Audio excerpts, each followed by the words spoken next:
Hi everyone, welcome back to Kavya classes. Miss Sapna, hopefully आप सभी लोग बहुत ही अच्छे होंगे और क्लास को डेली अटेंड करते हैं। So thank you. चैनल पे नए हो सो प्लीज चैनल को लाइक शेयर सब्सक्राइब कर दीजिएगा ताकि सभी तक ये क्लास पहुंचे और सभी को हेल्प मिले। ओके, तो आज का जो हमारा फ्रेश टॉपिक है वो टॉपिक तो ना ही कह सकते हैं, ये है कि हाँ, फ्रेश टॉपिक ये है कि हम साइकोलॉजी के क्वेश्चन देख रहे हैं जो कि बहुत ही मोटिवेशन से क्वेश्चन पूछा गया है। और मोटिवेशन सबके लाइफ में बहुत ही रोल प्ले करता है। मोटिवेशन बहुत ही जरूरी होता है सबके लिए।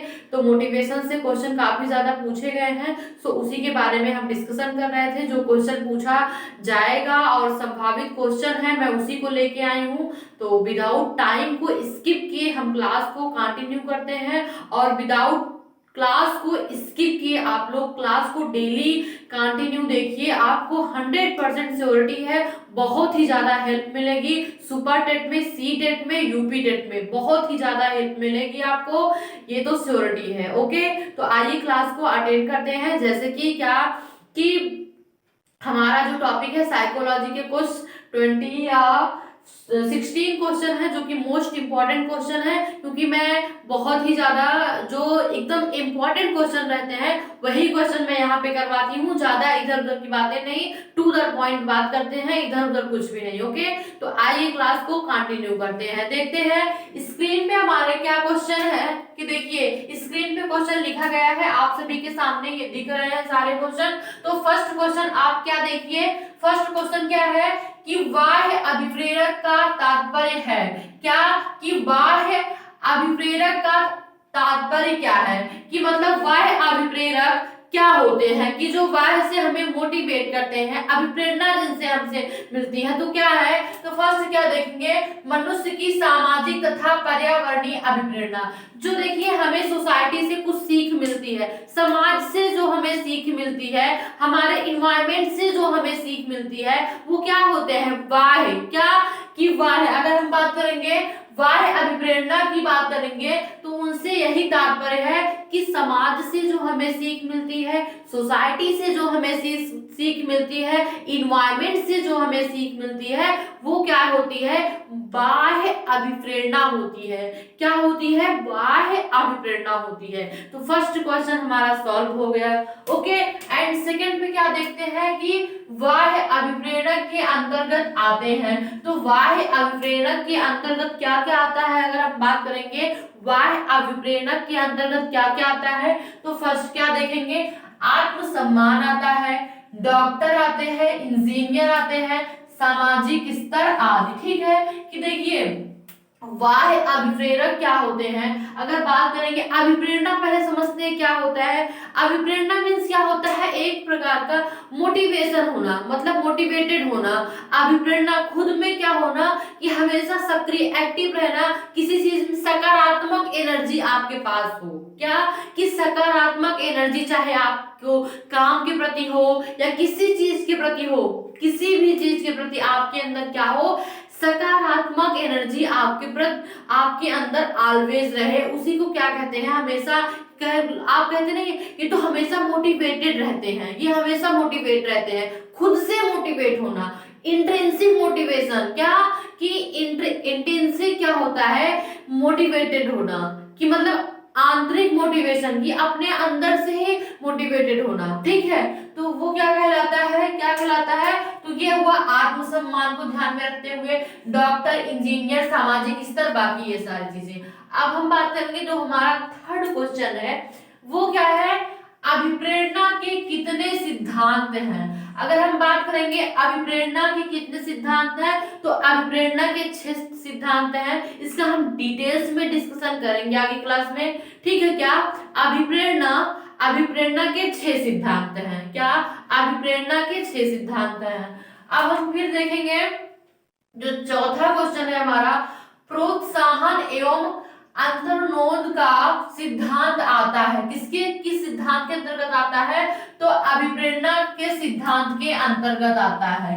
क्या, अभिप्रेरणा के सिद्धांत के अंतर्गत आता है कि प्रोत्साहन, प्रोत्साहन अगर देखिए कोई भी बच्चा है, ठीक है, कोई भी बच्चा है, अगर आप उसको क्या क्या करते हैं, प्रोत्साहित करते हैं, मतलब उसे क्या उकसाते हैं या प्रोत्साहन, उसे जैसे वो क्या किया, कोई अच्छा काम किया उसने या आपने उसे बच्चे को होमवर्क दिया और वो कर दिखाया, तो उसके बदले में अगर आप उसे चॉकलेट दे दिए या कुछ और दे दिए, ज्योमेट्री बॉक्स दे दिए, कुछ भी दे दिए, एक प्रकार से प्रोत्साहित कर दिए आप उसे, या फिर पूरे स्कूल में वो सबसे बता दिए, सबको बताए और बीच में खड़ा कर दिए कि ये बच्चा सबसे पहले क्वेश्चन करके दिखाया, तो उसको एक प्रोत्साहन मिला और वो आगे और बेस्ट करेगा, क्या क्या करेगा, और बेस्ट करने की कोशिश करेगा और वो करेगा। ठीक है, तो ये क्या कहलाएगा, तो ये किसके अंतर्गत आएगा, अभिप्रेरणा के सिद्धांत के अंतर्गत आएगा, कि वो क्या हुआ, खुद से बच्चा मोटिवेट हो गया, मोटिवेट होने लगा कि नहीं मुझे, मैंने अच्छा काम किया, मतलब मैंने होमवर्क कर डाला, होमवर्क की बात क्या करें कि स्कूल वर्क मैंने कर लिया, तो क्या हुआ, टीचर ने सब जितने स्टूडेंट थे सबसे विशिष्ट मुझे समझा और इसीलिए मुझे सबसे बताया कि इस बच्चे ने सब कर लिया, और क्या हुआ कि उसका उसका रिस्पेक्ट एक प्रकार से कह सकते हैं बढ़ा। तो इसमें बहुत ही ज्यादा इफेक्ट, इसलिए प्रोत्साहन होना बहुत ही मस्ट होता है। That's clear. ठीक है, अब हम बात क्या करते हैं कि ये क्लियर हुआ, शरीर क्रिया सिद्धांत, क्या शरीर क्रिया सिद्धांत एवं मांग का सिद्धांत आता है अभिप्रेरणा सिद्धांत के अंतर्गत। ये भी किसके अंतर्गत आता है, अभिप्रेरणा सिद्धांत के अंतर्गत आता है।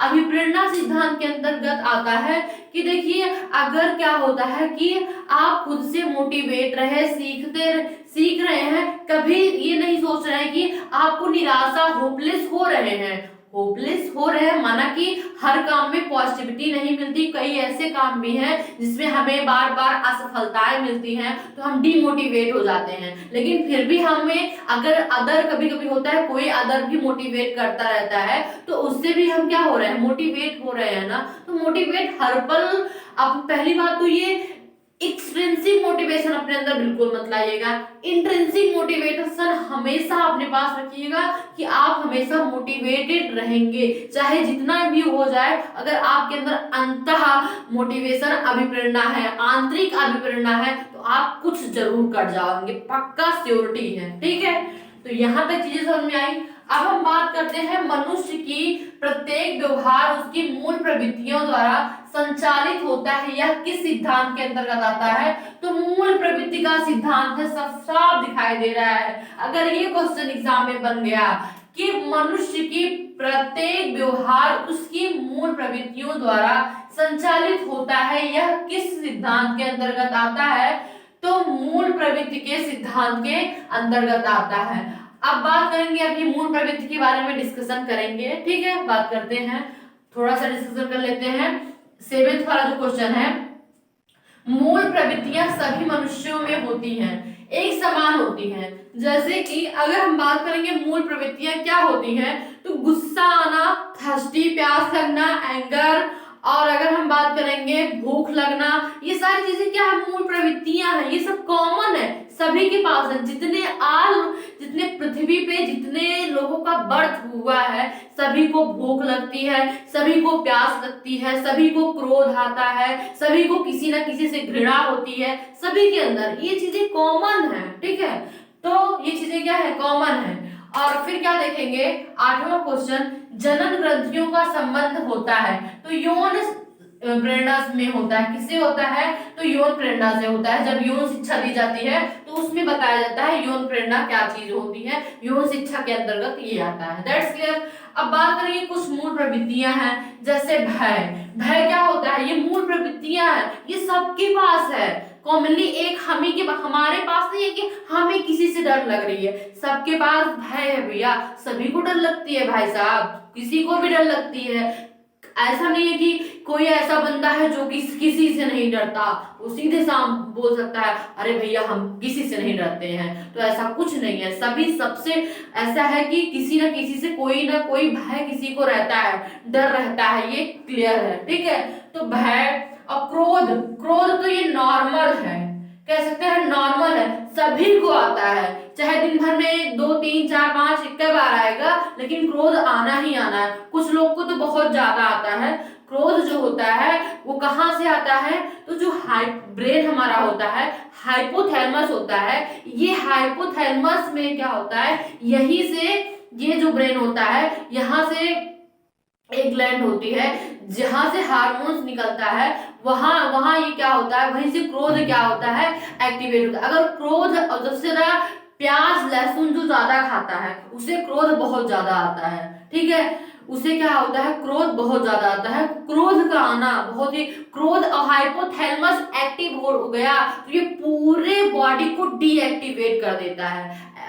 जैसे कि मैं आपको बता ही चुकी हूँ कि मैं बायोलॉजी टीचर हूँ, तो मुझे बायोलॉजी को भी मैं जोड़ देती हूँ इसी में समझाने के लिए, ताकि चीजें आपको क्लियर हो जाए। ओके, ठीक है, तो यहाँ तक चीज समझ में आई। और क्या है, ये क्या है, घृणा हो गया, शोक। अब ऐसा तो है नहीं, कॉमन है, अगर आप किसी की डेथ हो हुई है, ठीक है, किसी की डेथ हुई है और आप उसमें गए, ऐसा नहीं कि आप वहां जाएंगे तो ही आपको हंसी तो आएगी नहीं ना, आप वहां जाओगे तो आपको भी रोना आएगा, इमोशन आपके पास भी है, वहां देखोगे, कंडीशन देखोगे तो वहां पे आपको भी रोना आएगा। ऐसा थोड़ी है, आपको भी, आपके आंख में भी टीयर्स आ जाएंगे, आंसू निकलना शुरू हो जाएगा, कुछ नहीं तो उदास तो हो ही जाओगे, इमोशनली आपको कुछ तो इफेक्ट पड़ेगा ही। तो ये जो मूल प्रवृत्तियां हैं ये सब में कॉमन है, तो कॉमन है, कोई इससे अलग नहीं हो सकता, ठीक है। तो और फिर क्या, भूख, भूख लगेगी तो भोजन तो आप लोगे ही, ये तो क्लियर ही है, इत्यादि, ठीक है। मूल प्रवृत्तियां इतनी हुई। अब हम बात करते हैं मनोवैज्ञानिक अनुसार किस विधि द्वारा मूल प्रवृत्तियों में परिवर्तन लाया जा सकता है, तो मानवीकरण के द्वारा, ठीक है।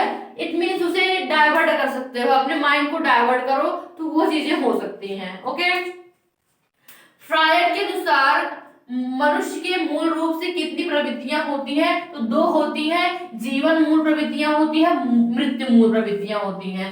कि अगर फ्रायड ने बताया, फ्रायड के अनुसार दो मूल प्रवृत्तियां होती हैं, एक तो जीवन मूल प्रवृत्तियां होती हैं, दूसरी मृत्यु मूल प्रवृत्तियां होती हैं। That's clear. अब हम बात करेंगे किसकी, अंतर्नोद के सिद्धांत के प्रतिपादक सी एल हेल हैं। कौन है, सी.एल. हल है। जितने क्वेश्चन डियर हम करवा रहे हैं, श्योरिटी है आप लोग फुल आप कंसंट्रेशन से क्वेश्चन को सॉल्व करिए। बहुत ही ज्यादा क्वेश्चन बने हुए हैं, बहुत ही बार रिपीट होंगे क्वेश्चन, तो इसलिए सीटेट के लिए, सुपर टेट के लिए, यूपी टेट के लिए मैं ऑल सब्जेक्ट में पढ़ा रही हूँ, यूपी टेट, सी टेट और बात करूंगी सुपर टेट, तीनों का मैं कवर कर रही हूँ, जिसमें हिंदी, साइकोलॉजी, ईवीएस और बात करेंगे साइंस, 4 सब्जेक्ट में कवर कर रही हूँ। अब कुछ बीच में संस्कृत का भी करवा दूंगी, अभी मुझे पेडागोजी भी पढ़ानी है, इसके एक क्लास पहले मैंने पेडागोजी भी पढ़ा रखी थी, तो सारे सब्जेक्ट में पढ़ा रही हूँ, सारे सब्जेक्ट आपको मिल रहे हैं, बस कंसंट्रेट होके पढ़िए, बस पढ़ना है, बिंदास पढ़िए। ओके, तो अपने टॉपिक पे आते हैं, मुद्दे पे आते हैं अपने, क्या है कि अंतर्नोद के सिद्धांत के प्रतिपादक कौन है, सी.एल. हल है, ठीक है।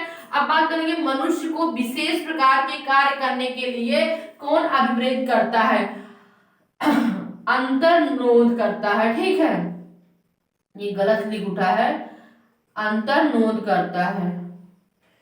ओके,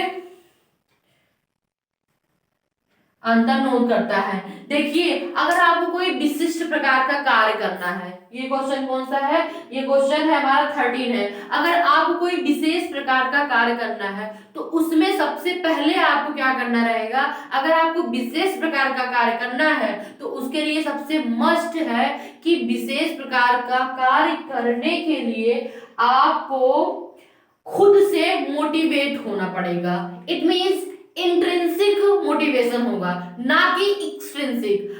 अगर आपको विशिष्ट कार्य करना है तो सबके जैसी आपकी सोच बिल्कुल नहीं होगी, थॉट्स एक जैसे नहीं होंगे, कुछ भी एक जैसा नहीं होगा कि आप एक सबकी तरह सोच रहे हैं, कुछ डिफरेंट करना है, विशिष्ट कार्य करना है तो उसके उसके लिए आप लोगों की सोच डिफरेंट होनी चाहिए। सोच होगी और उसके बाद सोच के बाद क्या है कि आपके अंदर इंट्रिंसिक मोटिवेशन होगा, अंततः अभिप्रेरणा आपके साथ होगी जो आपको हर पल मोटिवेट करती रहेगी। बहुत लोग आएंगे डिमोटिवेट करने के लिए, हजारों लोग आएंगे आपके फैसले को चेंज करने के लिए, लेकिन आपका जो डिसीजन होगा वो बहुत ही ज्यादा सक्रिय होगा आपकी कार के प्रति कि नहीं हमें करना है, हमें सीटेट क्वालिफाई करना है, हमें यूपी टेट क्वालिफाई करना है, हमें सुपर टेट क्वालिफाई करना है तो करना है तो करना है। ये तो मान लीजिए कॉमन है, लेकिन विशिष्ट कार्य करने के लिए अगर आपको करना है तो मोटिवेशन का होना, वो भी इंट्रिंसिक मोटिवेशन का होना मस्ट है। दैट्स क्लियर, ठीक है। अब हम बात करते हैं किसकी, कि प्रोत्साहन सिद्धांत के प्रतिपादक कौन है, तो वोल्स तथा काफमैन है, ठीक है। अब बात करेंगे पर्यावरण के सभी तत्वों को माना जाता है प्रोत्साहन। प्रोत्साहन सिद्धांत के अनुसार प्रोत्साहन के प्रकार दो प्रकार के होते हैं। तो आज हमने देखे कितने, 16 क्वेश्चन देखे हैं। ओके, तो आज हमने कितने क्वेश्चन देखे, 16 क्वेश्चन देखे। होपफुली आपको 16 क्वेश्चन बहुत ही क्लियरली से समझ में आ गए होंगे, ठीक है। तो आज अपनी वाणी को यहीं पे विराम देते हैं, ठीक है। आज का सेशन अगर आपको अच्छा लगा हो सो प्लीज चैनल को लाइक शेयर सब्सक्राइब जितना ज्यादा हो सके शेयर करिए, सभी तक क्लास को पहुंचाइए, सभी लोग देखें और सबका उद्धार हो, ठीक है। और सभी को ये अच्छी लगेगी सेशन। मुझे ऐसा फील होता है कि मैं जितना अपना 100% दे के इतना मेहनत करके मैं ये सारी चीजें करती हूँ, आप लोगों के लिए करती हूँ, तो आई होप कि आप सभी को ये चीजें बहुत ही ज्यादा अच्छी लगती हैं। और हाँ, जितना ज्यादा हो सके आप सभी लोग कमेंट्स करिए, क्योंकि आपके कमेंट से हमें एनर्जी मिलती है आपको बहुत ही अच्छा पढ़ाने के लिए। तो इसलिए कहती हूँ जितना ज्यादा हो सके कमेंट करिए, लाइक शेयर सब्सक्राइब करते रहिएगा। तो जैसे कि क्या आज की क्लास यहीं पे ओवर करते हैं। हैव ए नाइस डे, मिलते हैं कल, बाय, टेक केयर।